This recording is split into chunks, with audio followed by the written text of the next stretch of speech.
शनि, केतु और चंद्रमा के कंजक्शन को हम लगातार विचार कर रहे हैं और अब ये मिथुन लगन वालों के लिए दूसरे भाव के लिए हम चर्चा करेंगे इस वीडियो में।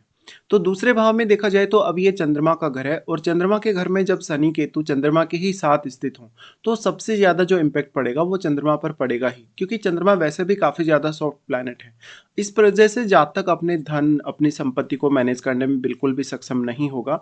जातक कहीं न कहीं अपनी मानसिक स्थिति को बहुत ज़्यादा प्रेशराइज़ होते देखेगा। या जातक के जो भावनात्मक पक्ष है, जो इमोशंस हैं उसके, उस पर काफ़ी ज़्यादा इम्पैक्ट पड़ने वाला है। इसके साथ-साथ जो आपके आर्थिक रूप से निर्णय रहेंगे, उन पर भी इसका प्रभाव अवश्य पड़ेगा। तो यहाँ पे शनि आपके चार्ट में देखा जाए तो अष्टम घर के स्वामी और नवम घर के स्वामी होकर आ रहे हैं। अगर मान लो आपका शनि यहाँ पे वक्री हो जाता है, उस केस में शनि से आपको कोई बहुत बड़ी उम्मीद नहीं करनी चाहिए। हाँ, शनि अगर वक्री नहीं है, तो कुछ केस में आपके लिए अच्छा होगा। शनि यहाँ पे अब केतु के कितने ज़्यादा क्लोज हैं, अगर शनि वक्री होंगे तो वो केतु की ही डायरेक्शन में मूव करेंगे। यहाँ केतु आपके लगन की तरफ ही मूव कर रहे हैं, क्योंकि वो ऑलरेडी वक्री हैं और हमेशा वक्री स्थिति में ही रहेंगे। बट अब अगर शनि वक्री होते तो क्योंकि शनि का मूवमेंट भी आपके लगन की तरफ होगा, फिर आपको ये भी देखना होगा कि शनि आपके लगन के कितने ज़्यादा क्लोज हैं। देखिए, अगर शनि लगन के बहुत ज़्यादा क्लोज होंगे तो फिर शनि कुछ वैसा इम्पैक्ट डालेंगे जब शनि लगन में स्थित होने से डालते हैं। तो फिर अकेलापन, बहुत ज़्यादा कहीं न कहीं इंट्रोवर्ट सा नेचर और खुद के बारे में ज़्यादातर सोचते रहना, विचार करते रहना। बट जब सेकंड हाउस की बात आती है तो यहाँ चंद्रमा पर बहुत गहरा इम्पैक्ट पड़ रहा है। शनि चंद्रमा के साथ मिलके विष दोष का निर्माण कर रहे हैं और केतु अगर देखा जाए तो शनि के साथ केतु मिलकर यहाँ पे वैराग्य युति या वैराग्य योग का निर्माण कर रहे हैं। दूसरी तरफ यहाँ ग्रहण दोष बन रहा है केतु और चंद्रमा के मिलने से। तो अब चंद्रमा इतना ज़्यादा सॉफ्ट प्लैनेट है कि वो शनि और केतु दोनों से ही काफ़ी ज़्यादा प्रभावित होगा। बट आपको शनि केतु के आपसी रिलेशन पर भी बहुत ज़्यादा ध्यान देने की आवश्यकता है। क्योंकि एक समय बाद ऐसा होगा जब आपका केतु एक्टिवेट होगा ही होगा। तो यहाँ चंद्रमा तो बैडली प्रभावित होगा केतु से, लेकिन फिर शनि पर भी इसका इम्पैक्ट पड़ेगा। बट अगर शनि आपका वक्री बैठा हो, उस केस में केतु अपना और भी ज़्यादा प्रभाव शनि पर डाल पाएँगे और इस स्थिति में फिर जो शनि की मूवमेंट है वो केतु की ही डायरेक्शन में होगी आपके लगन की तरफ। अब यहाँ पे बात आ जाती है, क्योंकि जो यहाँ डिस्पोजिटर हैं वो स्वयं चंद्रमा ही हैं। तो चंद्रमा पर प्रभाव पड़ रहा है। अब कोई ऐसा प्लेनेट आपको यहाँ चाहिए जो आपको यहाँ प्रोटेक्ट कर सके या आपको थोड़ा सपोर्ट कर सके। जुपिटर जैसा प्लेनेट ही अब आपकी यहाँ थोड़ी ज़्यादा मदद कर सकता है। बट यहाँ प्रॉब्लम ये भी है कि केतु इस भाव की जो सारी की सारी एनर्जी है, जो इस भाव का जो कारकत्व है उसको डैमेज कर रहे हैं या उसको अपने में समाहित कर रहे हैं। इसलिए आपको सेकंड हाउस को लेके बहुत ज़्यादा लाइफ में कमी महसूस होगी। इस कंजक्शन के होते हुए अब अपनी फैमिली के साथ किसी भी तरीके से अगर वार्तालाप करते हैं, फैमिली के साथ किसी भी प्रकार का अगर बिहेवियर रखते हैं, तो वहाँ काफ़ी उतार-चढ़ाव होंगे। फैमिली के साथ आप इमोशनली या मेंटली बहुत ज़्यादा जुड़े हैं, लेकिन आपकी जो अपेक्षाएँ हैं अपनी फैमिली से, वो पूरी नहीं होंगी। तो फैमिली का कोई ना कोई ऐसा काम आपको सताएगा, जिसमें आपको बहुत ज़्यादा चिंता, अवसाद या मानसिक रूप से कुछ दुःख का सामना करना पड़ सकता है। चंद्रमा वैसे आपकी माताजी को भी रिप्रेजेंट करते हैं। तो ऐसे में आपका जो फैमिली है उसमें माताजी का रोल बहुत इंपॉर्टेंट है। लेकिन माताजी के साथ आपके जो रिलेशन है उनमें थोड़ा आप डिटैचमेंट महसूस करेंगे। माताजी के साथ आपकी जो अंडरस्टैंडिंग होगी, जो उनके साथ आपका लगाव होगा, कहीं न कहीं वहाँ पर आपको एक अटैचमेंट की बजाय कहीं न कहीं डिटैचमेंट नज़र आएगा कुछ समय बाद। ऐसे में हो सकता है कि आपकी मदर से आपको कुछ विशेष लाभ नहीं मिल रहा, उनके साथ आपकी अंडरस्टैंडिंग अच्छी नहीं है, उनके साथ आपकी थिंकिंग मैच नहीं हो रही, ये सब। अब चंद्रमा यहाँ क्योंकि सेकंड हाउस के लॉर्ड स्वयं हैं, तो आर्थिक रूप से जो-जो भी आप निर्णय लेंगे या करियर रिलेटेड जो भी आप निर्णय लेंगे, उनमें आपके लिए काफ़ी ज़्यादा चुनौतियाँ होंगी। अक्सर आप कोई भी फैसला लेते हुए, सोचते हुए या विचार करते हुए कन्फ्यूजन में आ जाएँगे। आप अपनी स्वयं की क्वालिटीज़ से भी काफ़ी ज़्यादा डिटैच हो जाएँगे।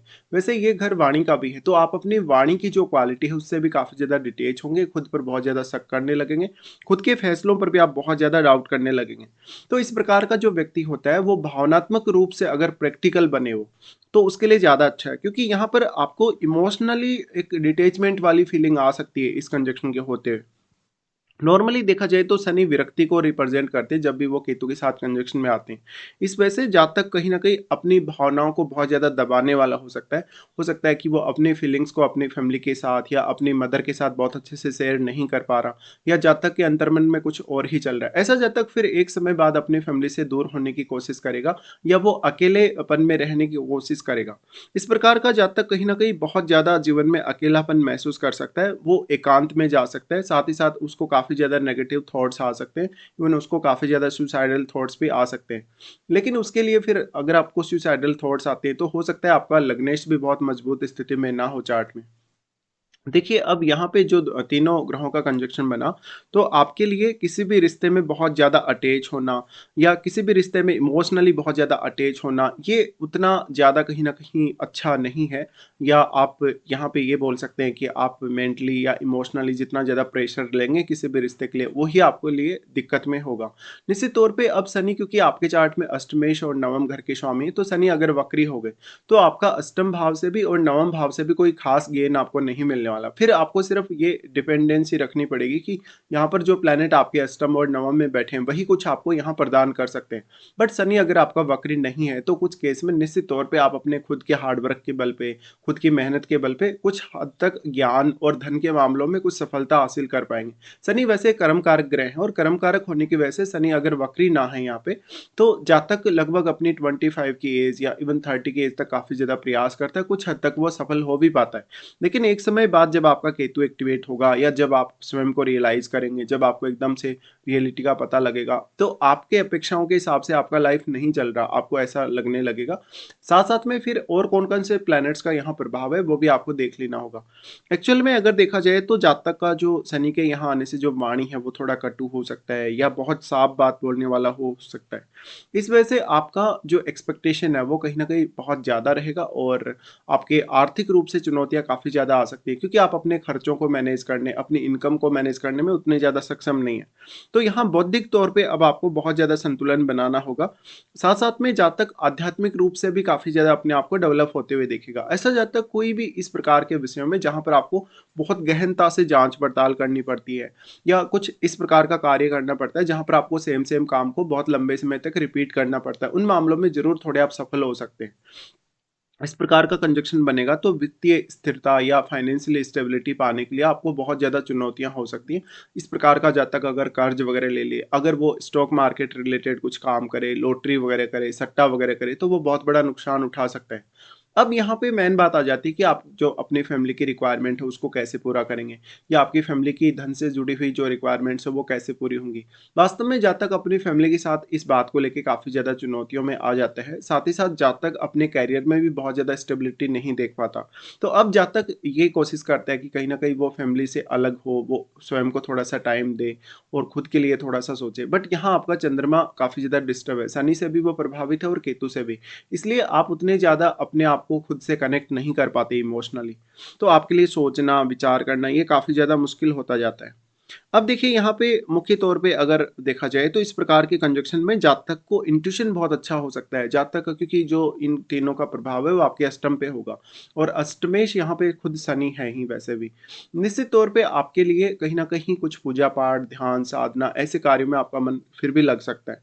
तो आप अकेले में जब रहेंगे काफ़ी ज़्यादा इमोशनल हो सकते हैं आप और खुद को खोजने, खुद की क्वालिटीज़ को खोजने की ज़्यादा से ज़्यादा कोशिश करेंगे। साथ ही साथ माताजी के साथ आपका इमोशनली या मेंटली अटैचमेंट नहीं हो पाएगा, अगर हो भी गया तो आपको कोई ना कोई कमी मदर के साथ रिलेशनशिप को लेकर होगी ही होगी। अब यहाँ पे अगर हम शनि की दृष्टियों के हिसाब से भी विचार कर लें तो शनि का सबसे पहले दृष्टि आ जाता है आपके 4th हाउस पे। देखिए जब चंद्रमा पीड़ित है तो अब 4th लॉर्ड भी हो सकता है आपके चार्ट में अच्छी स्थिति में हो भी या ना भी हो। शनि का प्रभाव 4th हाउस पे होने से आपको मेंटली शनि बहुत ज़्यादा स्ट्रॉन्ग तो बनाते हैं, लेकिन बहुत ही ज़्यादा सीरियस बनाते हैं। इससे फैमिली के साथ जब भी आप कोई वार्तालाप करेंगे, फैमिली के साथ किसी भी तरीके का लेन-देन करेंगे, तो हो सकता है उतने ज़्यादा आप कंफर्टेबल ना हों।